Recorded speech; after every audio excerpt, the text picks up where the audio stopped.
ఖమ్మం జిల్లా Wyra MLA camp కార్యాలయంలో Congress party ముఖ్య నేతలతో ఎమ్మెల్యే మాలోతు రామదాస్ నాయక్ సమావేశాన్ని నిర్వహించారు. కాంగ్రెస్ ప్రభుత్వం రుణమాఫీని అర్హులైన ప్రతి ఒక్కరికి అందిస్తుందని ఎమ్మెల్యే పేర్కొన్నారు. కాంగ్రెస్ అభివృద్ధి సంక్షేమ పథకాలను చేసి ఓర్వలేక ప్రతిపక్ష పార్టీ ఈ విధంగా విమర్శలు చేస్తుందన్నారు. రాబోయే రోజుల్లో వారికి తగిన బుద్ధి చెప్తామని మాలోతు రామదాస్ నాయక్ హెచ్చరించారు.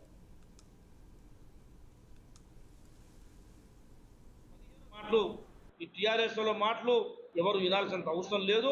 వాళ్ళు చెబుతాం మీద రుణమాఫీ చేస్తామని కలలుగానే ఆలోచన టీఆర్ఎస్ పార్టీ వాళ్ళు మానేసి కాంగ్రెస్ పార్టీ అందరి రుణమాఫీ ఇస్తుందని చెప్పేసి చెప్పండి. మీకు అప్పటికన్నా రైతుల ద్వారా మీకు వాళ్ళ ఆశీస్సులు దొరుకుతాయి. కానీ ఏం చేయని మీరు రైతులకు సాయం చేయలేని మీరు ఇవాళ రైతుల గురించి రుణమాఫీల గురించి మాట్లాడటం చాలా విడ్డూరంగా ఉంది. ఈ యొక్క తప్పుడు ప్రచారాన్ని మానేసి రైతులు అందరికీ కూడా కాంగ్రెస్ పార్టీ రుణమాఫీ చేస్తుంది. 2 లక్షల రూపాయలు పైబడిన వాటికి ఏం చేయాలి అని చెప్పేసి ఇవాళ అందరినీ అగ్రికల్చర్ ఆఫీసర్లందరినీ కూడా ఇవాళ మనం గ్రామాల్లో పంపి ఎంతమంది ఉన్నారో లిస్ట్ తయారు చేసే ప్రక్రియలో ఉన్నాం. అందరికీ కూడా 2 లక్షల రుణమాఫీ వస్తుంది. రైతు లోకం ఎక్కడా కూడా గందరగోళానికి అవకాశం లేదు. ఆలోచన చేయాల్సిన అవసరం లేదు. బాధపడాల్సిన అవసరం లేదు.